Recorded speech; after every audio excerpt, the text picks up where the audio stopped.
us.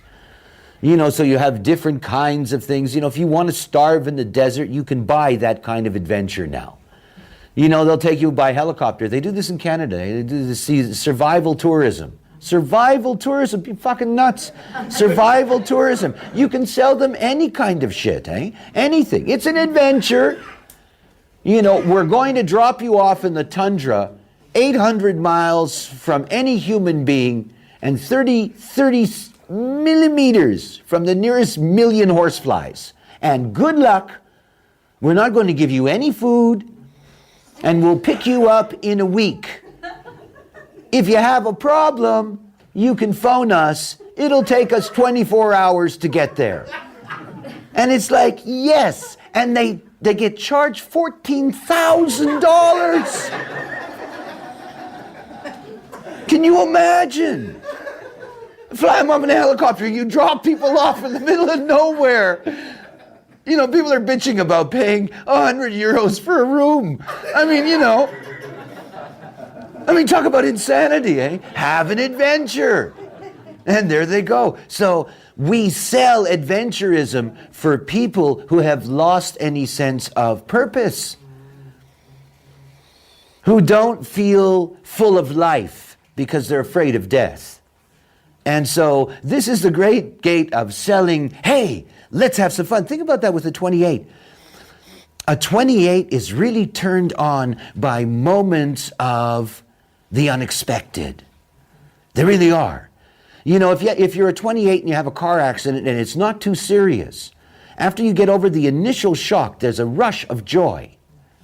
It's like, wow, I made it. And you're giggling hysterically, right? Splenic center laugh. So you're giggling hysterically. Yeah, that was good. It's almost like, let's have another one. Why do you think they have bumper cars? Bang, yeah. So selling adventure is really something. It's a huge market. And of course, not nobody, but very few people find their purpose being dropped off in the middle of an airplane, in the middle of the tundra. But in that moment of participating in that, they do have a sense of being alive. And you can see the drama and the tragedy and the pathos that's there in the 28th gate. This desperate need to feel alive, to feel, to have that sense of aliveness. There must be purpose in your life. Otherwise, there is no aliveness. So you sell these moments of artificial aliveness. Huh? It's cute. Unfounded risk-taking. Oh, yes, the business application. Unfounded risk-taking. This is, you're drunk one night and somebody says, we should really do this. And you go, yes, aye. And for a little while, it's really exciting. You feel alive. Until the door slams. Anyway, sort of like that one. Here's the one that's not so nice. The 32nd gate, gate of failure. Fear of failure. The only thing which endures is change. One of the great headings for hexagram. One of the great truths, is that the only thing that endures is change. And remember, this is tribal. It's a great lesson for the tribe, that the tribe must mature, that the tribe must transform, that the tribe must go through changes in order to endure. And if the tribe doesn't go through changes, it will not endure. It's one of the basic premises. The great fear, because this is deeply material, it's tribal, this is the capitalist side of tribal materialism. The 32nd gate is the personnel manager. It's the one that assesses value. It's the one that assesses value in people. Whether the 54 that's at the other end is capable of becoming a 45 in the completion of its process. To be able to recognize talent within the tribe, to be able to nurture skills within the tribe, to be able to provide the tribe with homegrown industries through which the tribe and the community benefit. All of that's in the 32. But it's a fear of failure. It's a fear of failure. The fear of failure is overwhelming. I mean, after all, and it's not just the fear of failure on the mundane plane, on the business application that we're looking at here. It's the fear of failure in the life. It's a fear of failure of the species. It's a fear of failure in God. You know, that goes all the way down. You can find every single layer of it. And by the way, God's busy. Never mind. Another joke. The third line is lack of continuity. Lack of continuity.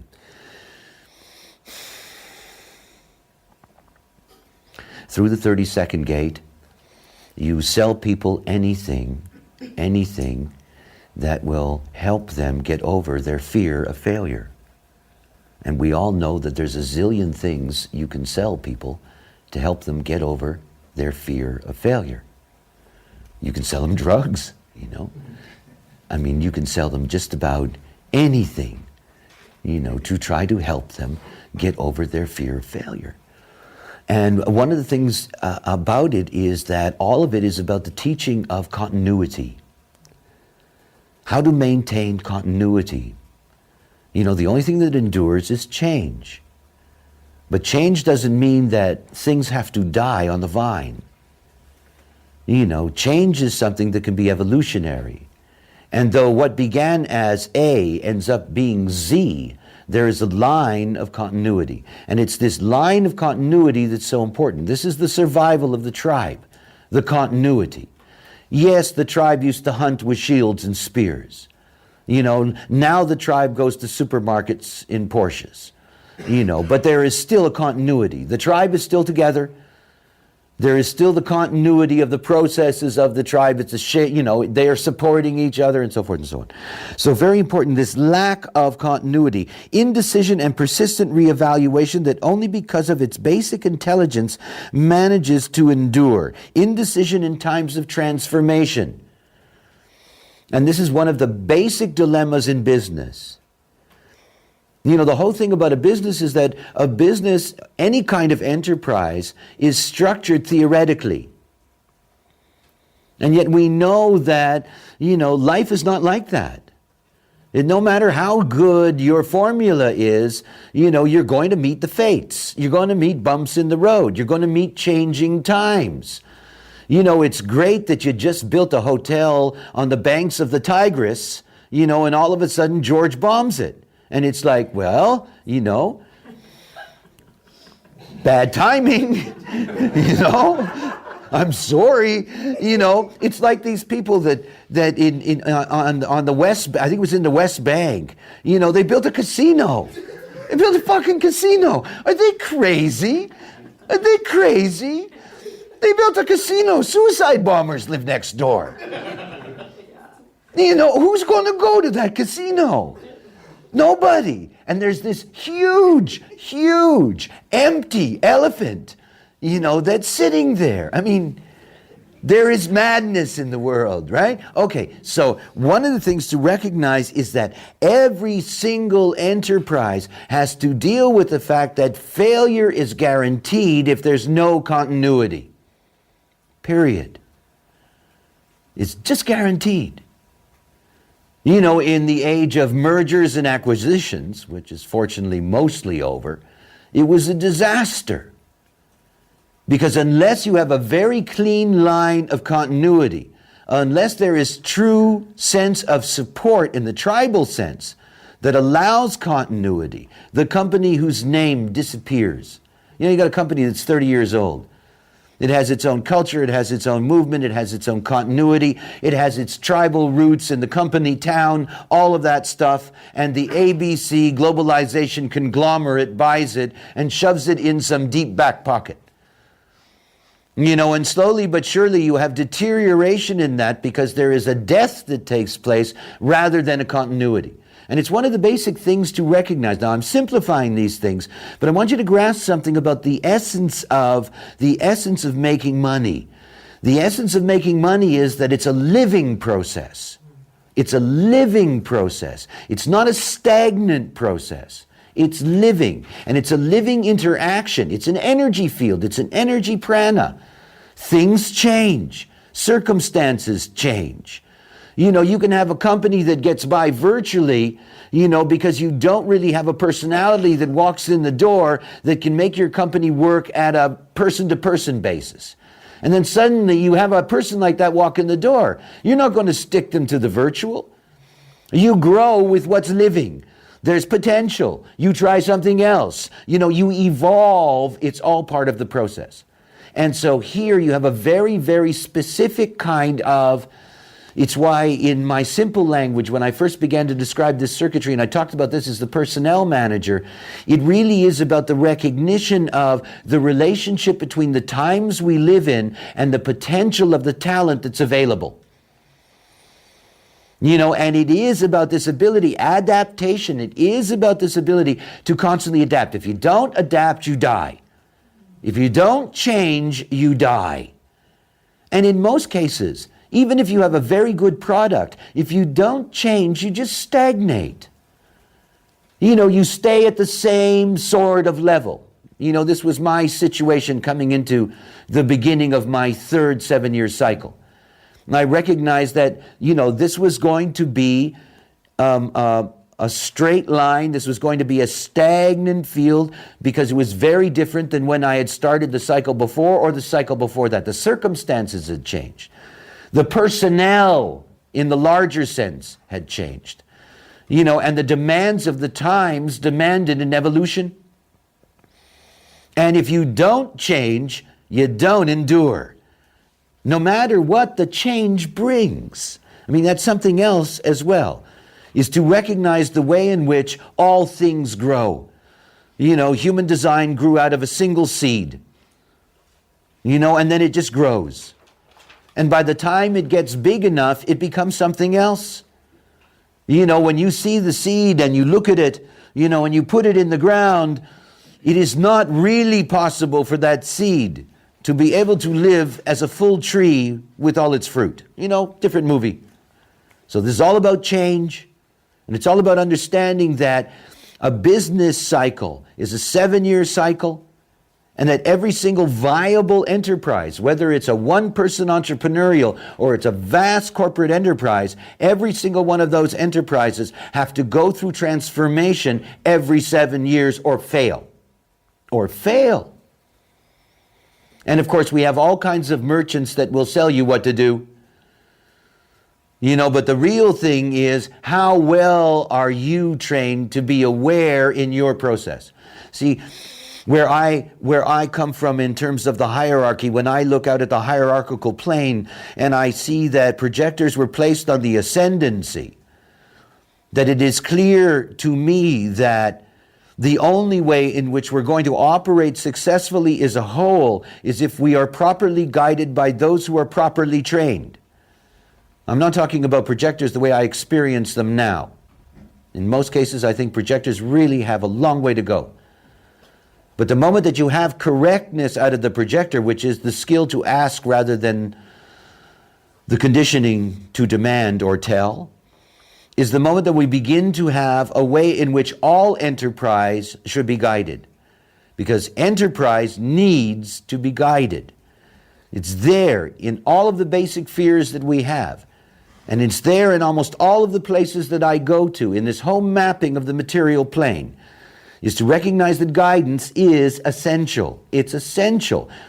And whether that guidance is how you take in your openness to the outside, to the environment, to the changes, how well you're attuned to your own product, your own service, your own world. All of those things taken into consideration. But guidance is important because it's not stable. You can't trust the business formula.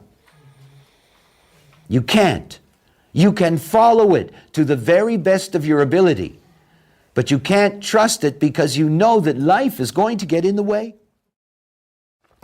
The 48th gate, the well.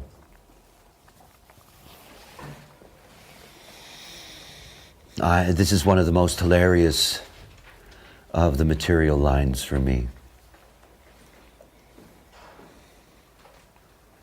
My first wife, not that I want to think about her particularly, but nonetheless, my first father-in-law never did get along with my in-laws. I do with my present mother-in-law. She didn't talk to me for the first 14 years I lived with her daughter. So we developed a nice relationship. But my first father-in-law really taught me something. It actually annoyed me deeply, deeply. He was an ignorant man. He had not been educated past maybe the 5th or 6th grade. He was crude. He was about as uncultured as an adult from my background that I had ever met. And he was a multi-millionaire. He was a self-made millionaire. And you would walk into his house and it looked like a surrealist on a bad acid trip had put it together. You know, you'd have 14th century priceless royal French furniture beside horribly ugly and expensive Danish modern. You'd have pictures that were enchanting to an idiot with a lobotomy hanging on the wall. And this guy had more money than God. And I couldn't get it. I mean, I couldn't get it. It was like, I don't get this. I don't get this. You know, I grew up, my dad was very successful, but he was a smart guy. You know, and it was like, okay, smart makes money, you know? And this was my father's trip with me. Smart makes money. You know, you're smart, you know how to make money. You're stupid, you don't know how to make money. You're stupid, you know, you're the guy carrying the boxes out of the grocery store. You know, if you're smart, you own the grocery chain. You know, this was this kind of smart, you know, smart. And then I meet this absolute abominable idiot. Idiot. You couldn't have a conversation with this man with words that were larger than one syllable. I mean, he was an absolute idiot. And you know, he said to me one day, I'd like to see you as the owner of my, you know, blah, blah, blah. And I said, you want me to work with you? And he said, yes. And I said, no. I couldn't stand him. So anyway, I could keep going on for a long time on this one. My not self hated stupidity. I mean, my not self. I mean, it was the ugliest part of my personality. I couldn't stand stupidity.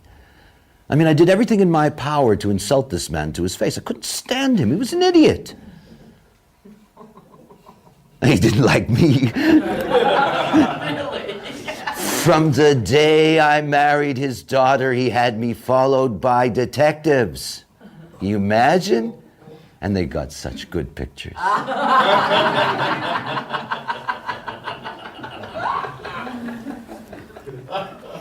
Even the judge.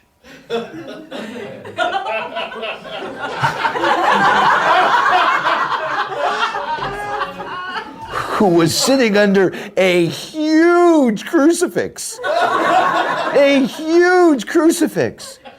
Her lawyers present the judge with photographs of me indulging in a public park.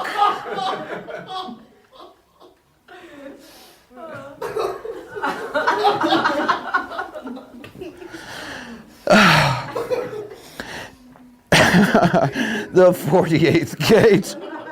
The third line is incommunicado. We don't need a lot of depth to be successful. Have you ever seen those television ads or the back of these magazine ads where you too can be a millionaire? You can do it at home in your spare time. You know, you can earn $20,000 a week in your spare time. And there are 8 million idiots who respond to that. And the thing that's amazing is that some of them actually make millions, which of course is really good for the business to get all the others. And it's one of these things to understand about business. You don't have to be a genius. It's not smart that makes you successful as a business person. It isn't. Nothing wrong with it. You know, I'm not saying that we should only have lobotomized executives. You know, I don't think that that in the end is the solution. But you know, it's something very obvious to me over the years when in my insight, my own insights into politics, is that I realize that the most powerful politicians are the least intelligent. It's always so surprising. You know, the Reagans and the Bushes. You know, Clinton, a Rhodes Scholar, you know, but give us a Reagan, you know, who needed a script to know how to say hello. You know, and you have this enormous force. And the thing about it is that by not being deep, you're simple and on the surface, and that's what making money is all about. It's simple stuff. You know, it's desire or passion or need. You know, it's the fulfillment of desire or passion or need. It's all very simple. It's all very simple. You got a problem, here are the 20 steps to solve it. You know, you want to get rich, here are the 20 steps for getting rich. You know how many get quick rich schemes there are in the world? It's incredible. And the reality is that even though we know most of them are hoaxes in the sense that they don't make everybody rich, the reality is because they even have any kind of success is an indicator that business in and of itself, that financial success in and of itself isn't about intelligence. I know that from my own personal history. My father was one of 11 children, one of 13 actually. The 2 didn't survive. And 2 of them were women, 9 of them were males. 4 of them were sent out to work to support 5 of them going to school. 5 of them became doctors, 4 of them became millionaires. The ones who were uneducated all became millionaires. All of them, all my father and his brothers. All the ones that were educated became doctors. You know, now the doctors are great and they make their money. You know, but the brothers who weren't educated ended up financing the brothers who were doctors. You know, it was one of the jokes. You know, so it's a very important thing to understand, and it's this wonderful line, incommunicado, 48:3. I have this line. See, I know the very, very simple of business. You want, I got. How much? You know, in the end, it's nothing more, you know, than 2 hominids meeting each other, you know, and one's got a mushroom and the other one's got an apple. You know, it's like, you know, simple. It's simple. And the smarter that you try to get, the more complex it becomes, the more energy that's wasted, the less money that's made. You know, I rail against complexities, 35-page contracts that everybody thinks important. You know, simplicity is the nature of success, as it is the nature of being. Making money is simple. I know that. It's one of the simplest things I have ever known in my life. It's so simple. It's so simple. But the moment you make it complex, like making life complex, then you end up with all kinds of problems. The deepest problem, we'll see when we get to the ego, the deepest problem is undervaluation. Undervaluation. Oh, the analysts that said to me, I can't charge this. The teachers who have said to me, I can't charge this. The publishers who have said to me, I can't charge this. Are you nuts? You can charge anything you like. You can charge anything you like. If nobody buys it, you know it's a mistake. You know? You charge whatever you like. I mean, many of you remember that the very first book of letters was a photocopied piece of junk that I sold for 100 D-Mark. But what was inside was worth a fortune, according to my ego. You know, and this is a very simple thing. Supply and demand. It is simple. It is simple. You've got something. Do they want it? How much will they pay? How do you let them know you have it? How do you let them know it's good to have? It's all simple. So one of the things to recognize is you don't have to be a rocket scientist to be a success. You don't. You don't. You know, I watch every once in a while, CNN has these executive profile programs where you get half-hour interviews with leading CEOs and so forth and so on. Oh, fuck. You know, Tweedledum and Tweedledee. You know?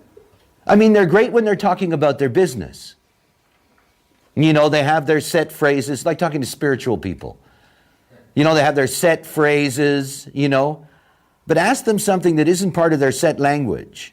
Tweedledum and Tweedledee, you know, they're just obsessed, focused, simple beings who have a product that they figured out how to sell.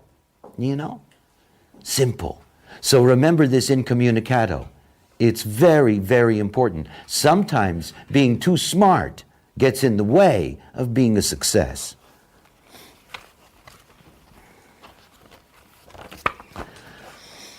Individuality is a theme. I'm in the 57th gate. Individuality is a theme that deeply runs through everything about the life force. There's more individual gates than anything else.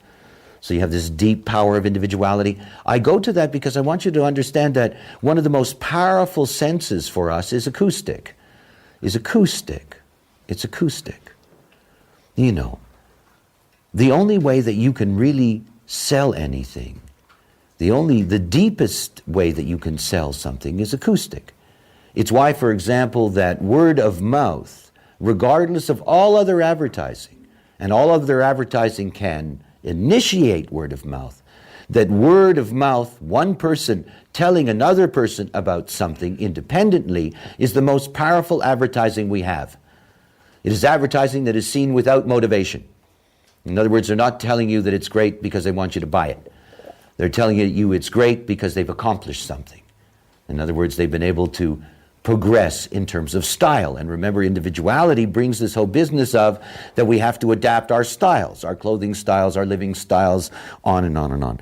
So when you come to the 57th gate, one of the things to recognize is how you get information across, and particularly in our age of, you know, radio and telemarketing and television and all of these various things. Acuteness, third line, the perfected intelligence where clarity eliminates doubt and ensures manifestation, the possibility of perfected intuition. There's a rare singularity, and it's about if what you are offering, if the truth of it can be heard, you will be able to move the product. The truth of it has to be heard. For many, many years now, in my work in establishing the human design updates, it was my goal to get to a place where it is pretty much today, in the sense that there are many contributors. And there are many contributors who are outside of directors of organizations who make contributions, Ilsa, Locks, Marianne, so forth. But people who are simply in design, enjoy design, and make contributions and write. And those articles have enormous impact. I mean, they have more impact than any of the advertising that's actually on the update itself. In other words, this is testimonial, this is that transformation of the experience to the other with clarity. And one of the things that it brings me to is something very important about the nature of operating any kind of enterprise in which you're not alone, is that it's all rooted in communication and what people actually hear. You know, we have listening and hearing. You know, I can be listening to the radio and hear nothing. You know, but if my favorite song comes on, I really hear it. You know? I mean, this is just the levels of attention, if you will. And it's one of the things to recognize about the ongoing operation of any enterprise is that it requires communication, but very important to see it is the acuteness. One of the real difficulties of human interaction is beating around the bush. You know this expression. To beat around the bush is not to go directly at things. You know, it's to go around them somehow. You know, it's kind of weave some kind of road that people sort of, they're following you and they don't know where the hell you're going, and all of a sudden you bring them to a point. You know, this is a technique that's often used by people. But acuteness is the key. In other words, if you can give clear directives and clear directives are heard, then you're going to have success. If people are just listening to the blah blah of any operational concept, it doesn't mean that they're going to actually be able to implement that. So acuteness is something that's very important. Brings us to the 50. A deeply significant gate.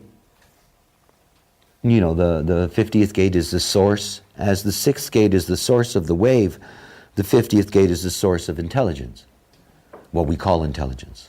And whether that's intelligence that develops out of intuition, out of instinct, out of judgment, and all of that intelligence is developed in order to create the strategies that allow for well-being. Remember, again, we're still dealing with the splenic system. We're still dealing with not holding on to things. That the 50th gate is the value of historical continuity, whose traditional values serve and enrich the present and the future.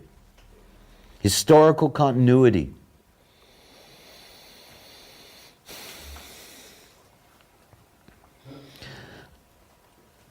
You know, the original business model is the family, is the tribe, the small tribe, the clan actually, not even a tribe. This is the original business model, is the clan. And the clan has its history, and the clan must have its continuity. It is very difficult in very large impersonal organizations to be able to implement the responsibilities inherent in the 50th gate. The 50th gate provides the true continuity to be able to bring any and all of the enterprise together with a combined responsibility to being adaptable. This is the nature of adaptability. It's all about adaptability. You know, when you look at the lines in the Rui Vi Qing, the lines that have keynotes, you're born with them. That is, they're born whole. The lines that don't have keynotes are things that emerge over the lifetime. Adaptability is something that you have to be taught. You have to be taught how to adapt. Not everybody has a natural gift for adapting. As a matter of fact, you can see that this is very difficult when you have traditional values that you're trying to hold on to. Personal values that you're trying to hold on to. You know, past performance, past construction, past structural values you're trying to hold on to. And for many in the tribe, it is very difficult to adapt. They can't just adapt. You know, the tribal leader that's told, look, the women have a right to vote. Yeah, but for 3,000 years, they didn't vote. Yeah, we know that. Don't get upset. It's okay. But times are changing. You know, and if we don't change, then our women are going to leave the tribe. They're going to leave the clan. They're going to want to be in a world where they have, you know, and so forth and so on, and you go through this whole thing. So it's very important to see that teaching how to be adaptable is very important. It's the basic responsibility. Don't get stuck. Remember, the world's generated. We get stuck, we quit. You know, don't get stuck. Learn how to adapt.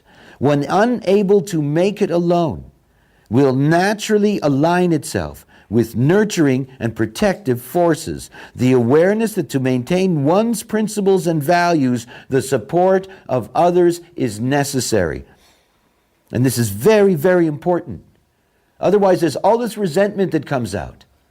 And resentment that comes out because the natural treasure of the old way seems to be ignored. It seems to be, looked at like it isn't respected anymore, and it's old-fashioned, and let's get rid of it and whatever. I love it when I can still go into one of the pueblos here and, there's a bunch of kids learning the traditional dance. It's an old story, but they don't live the way they did when those dances meant so much to them as a social mechanism. And yet at the same time, even though their lives have changed, and the way in which we live in this world, and Ibiza has a very first world phenomenon now, at the same time there is this continuity, so you can hold on to the bond and not feel like the past is something that you're embarrassed by because the future is something that's better. It's just movement. And the underlying theme is the survivability of the tribe. It's of the tribe. This is where you get concerns for the shareholder. It's not the concern for the bureaucracy or the ownership in that sense. It's the concern for all the little people. It's really nice for some executive to sit there and say, I'm going to downsize, I'm going to sell out, but the reality is that you've got all the little people. And it's the little people that hold the continuity together. They're the ones that maintain that continuity. They're the family. And the family can't be abandoned. And so how to adapt, how to maintain the continuity. This is one of the major things that the tribe is concerned about, and we see this in the great fears in the third world of globalization. The globalization is so threatening to their family clan model because at least the clan model cared about the little guy. And it seems that the globalization mechanism doesn't care about the little guy. That the little guy can simply get shafted. The great Enron monster. That the little guy and their life savings and their pensions and their, all of that just simply gets flushed down the toilet because of what went on at the top because nobody was caring about the little guy. This is responsibility.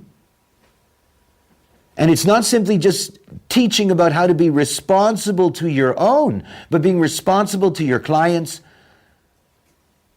Being responsible in terms of the way in which you deal completely with the work, and the work being the life.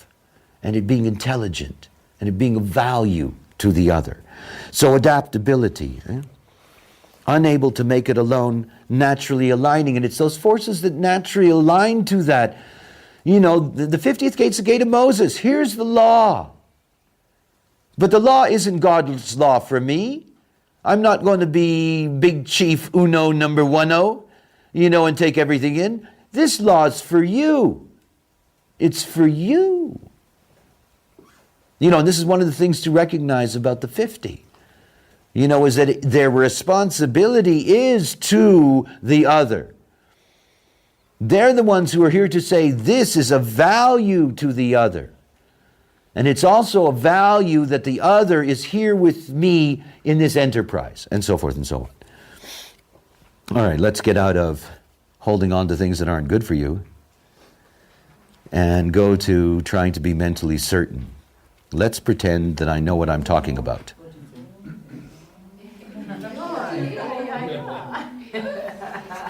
Trying to get out of it.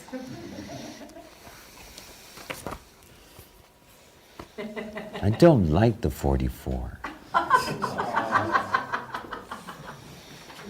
All my life I've had to deal with this bird shit, It's a channel of birds and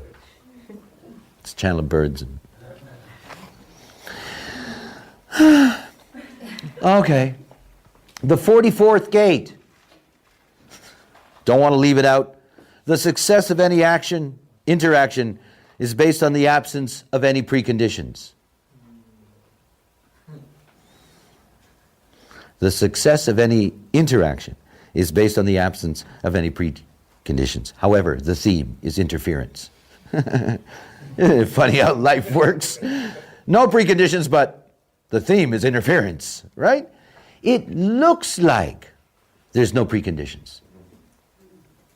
You know, it's like lovers meeting. It looks like there are no preconditions. But there are. There always are. There's always preconditions. Always, always, always. They're just not clearly stated or written out. They're there. They're there. And you have to see the difference between the 26 being hot-blooded and the 44 being cold-blooded. It's very different.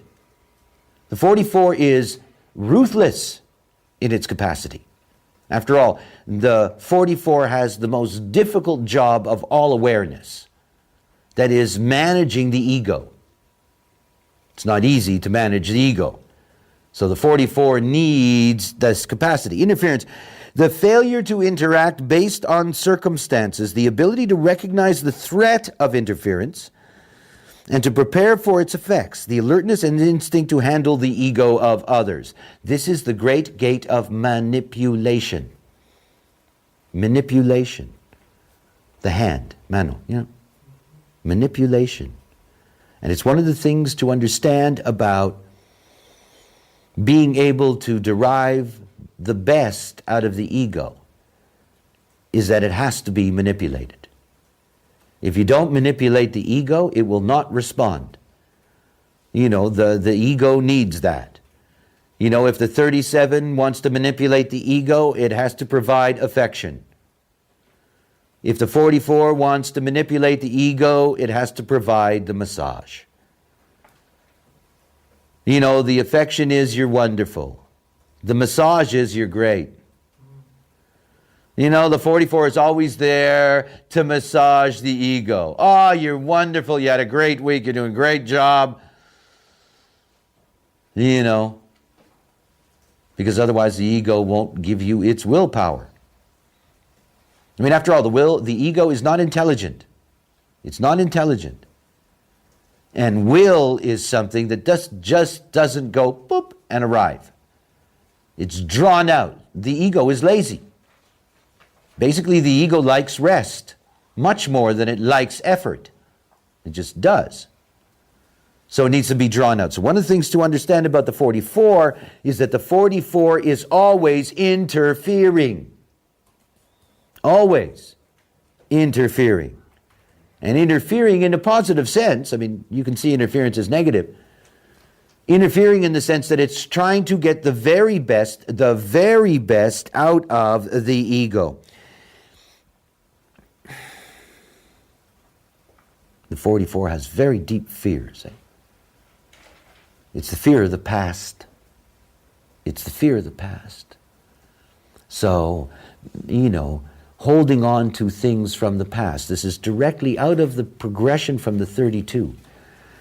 You know, where the 32, where you see that the only way that you can transcend failure, you know, the only way that you can deal with that, you have to know how to adapt. The 50th gate that tells you have to learn adaptability. I mean, they're all saying the same thing. But the 44 actually has to make the ego adapt. I mean, it has to actually teach the ego how to adapt. And it has to adapt to different kinds of egos. All of that coming out of fear. Fear. You see, look, if the tribe can't get to the ego, they can't have their success. And the fear is that the clan will dissolve, that the genetic pool will disappear. And of course, the genes don't like that, after all.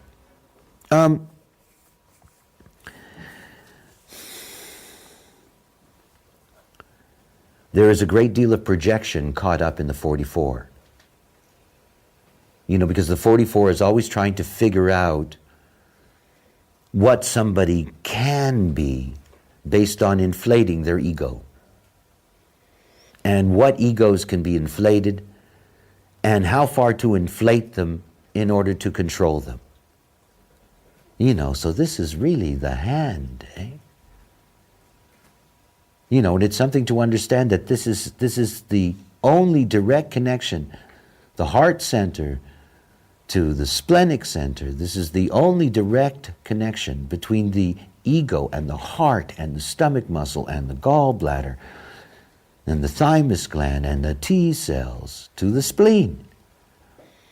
And this is one of the things that keeps tribal business, clan business healthy, is that there must be managers all the time.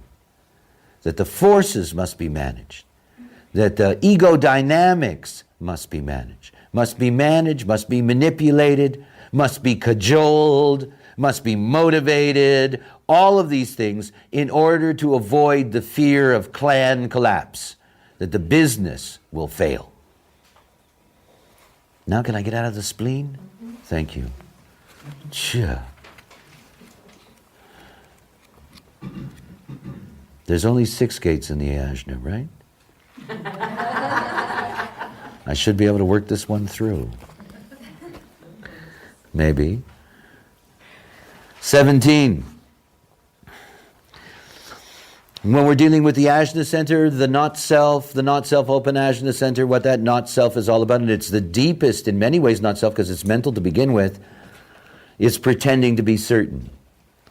People with open minds are always pretending to be certain because they don't want to be embarrassed. They don't want to be found out. They don't want to be ashamed. They don't want to live with anxiety. So they pretend that they are certain about things, and in that way everybody leaves them alone. Yes, I'm certain about that. Yes, I'm certain about that. Yes, I'm certain about that. Even though underneath that we know that there's all kinds of dilemmas. Okay. Basically what we're looking at when we're looking at the ajna center is selling certainty. We're selling certainty. Read my book and you'll be certain. Read this manual, you'll be certain. Let me sell you certainty, so you'll be certain. And this is, of course, one of the great pitches of all time to the ajna center. The 17th gate, the ancient law that those who wish to rule must know how to serve. I'll have lunch at 1, Peter.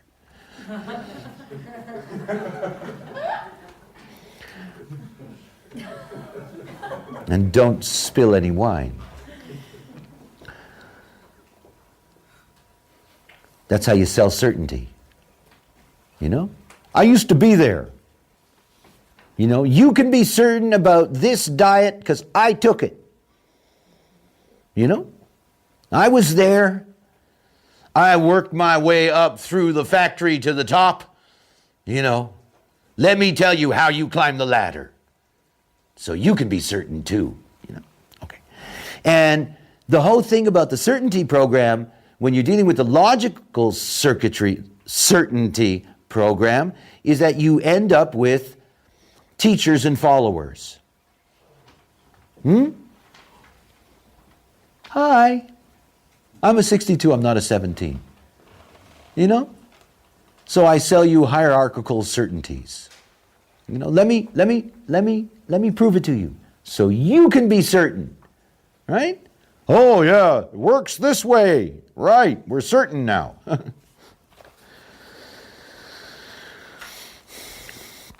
Understanding the awareness that the best road is not necessarily the most interesting. God, what a line, eh? You read that and you go, oh shit. Really? It's like always never being allowed to drive into cities, but only being allowed to drive around the outside, the worst part, it's like, it's not very interesting, but however, it's the best road. The following of the best, this is Pluto, it's a Plutonic line. The following of the best road provides the experience necessary to meet the challenges of the road's end, right? Now, if you take shortcuts, you get there quicker, but you miss certain experience. Okay, it's all about understanding. So look, we have two kinds of teaching of certainty.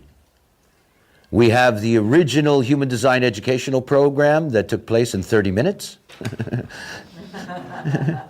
This is the quick route.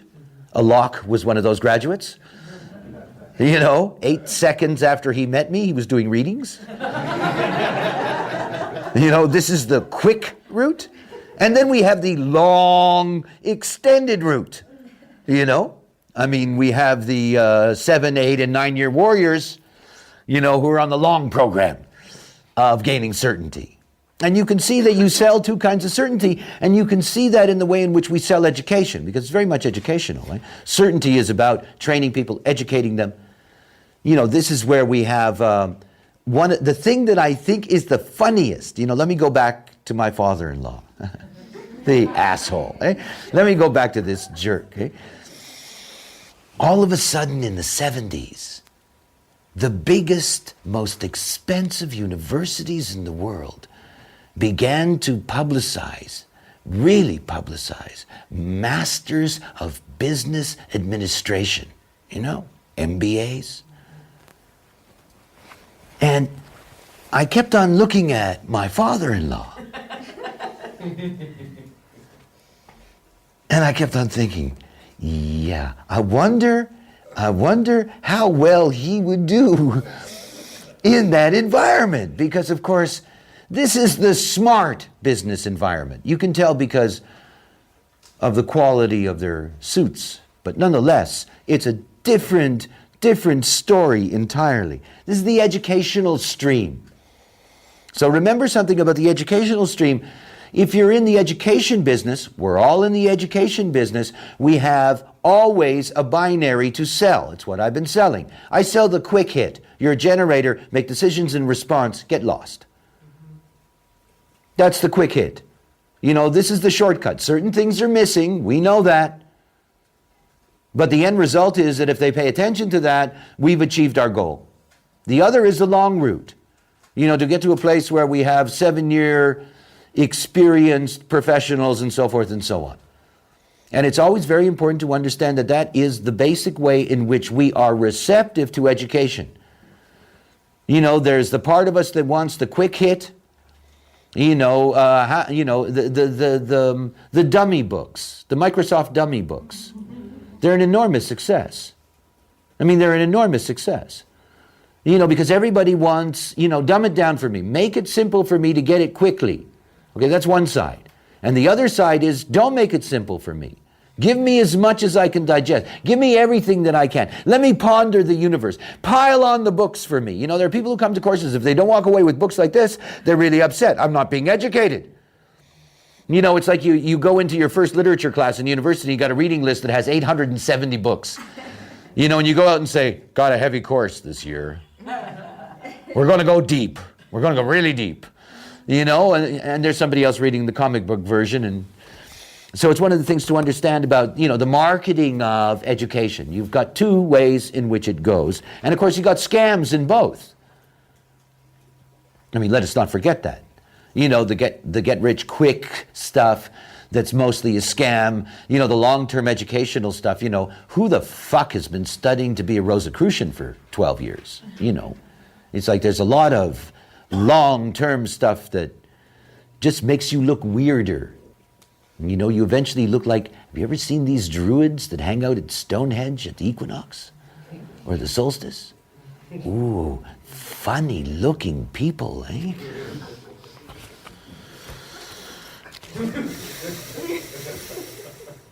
Get really weird after a while,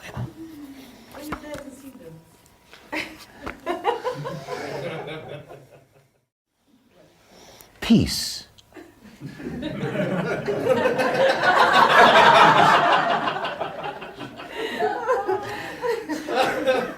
A harmonic condition of the individual or society that permits assessment before renewed action. I love that. Peace. Selling harmony. See, you can't, if you're abstract, you can't sell the truth. You know, you can sell a story. You can sell harmony. Many people will go into certain kinds of experiences and it doesn't matter to them whether the experience itself brings them to any particular expectation that was set up. But they enjoy the harmony of being in that experience with others. With others. It's like, well, if I'm really stupid doing this thing, at least I'm with them. You know? We're all stupid together. And we can enjoy each other and really find inner peace. You know? Ideas, eh? Ideas are such a vicious thing. Eh? Vicious, vicious, vicious thing. This is the gate of white magic. I mean, the 48's the gate of black magic, and you see that black magic in business doesn't work. But white magic, it's all over business. It's all over it. You know, our company, we have a real harmony here. You know, we're all really so peaceful with each other. You know? Okay, so once you get through the bullshit, underneath what you have is the third line theme of the realist. Don't you see the dichotomy between the 48 and the 11, these gates of magic? You know, the 48 gives you this depth, yes, yes, but incommunicado. You know? And then you get the white magic, it says, oh, harmony, harmony, harmony. But you get the realist. You know, thematically, it's all about, oh, okay, the acknowledgement that ideas, peace, that the ideas are transitory. The internal renewal to maintain strength and alertness, the realization that ideas come and go. Come and go.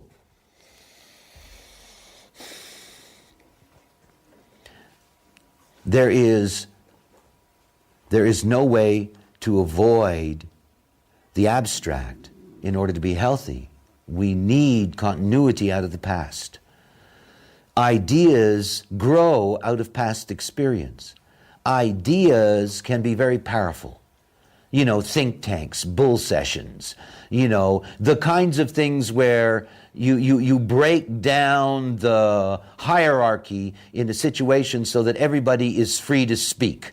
You know, one of those kinds of things in which, you know, you got an idea box. You know, the suggestion box? This is the suggestion box in any company. And if you ever put a suggestion, I've done that. Oh, that's really funny. I'll never do that again. Put a suggestion box up. You get a lot of suggestions. You have to read them all. Most of them are sheer nonsense. And some of them really piss you off. Eh? I mean, talk about harmony. It's like, what do you mean? I know why you're suggesting that, you nasty ingrate, you know, and blah, blah, blah, blah, blah. However, every once in a while, one of those suggestions really work. There's this great, it's one of the funny ads for me that's on television. It really takes nerve to put an ad like that on television. It's one of these, I don't know, industrial ads or whatever. And it's about an executive in New Mexico who works for an olive company, a company that sells jarred olives. And he was in the efficiency department. And one day as he opened a jar of olives and he took one out,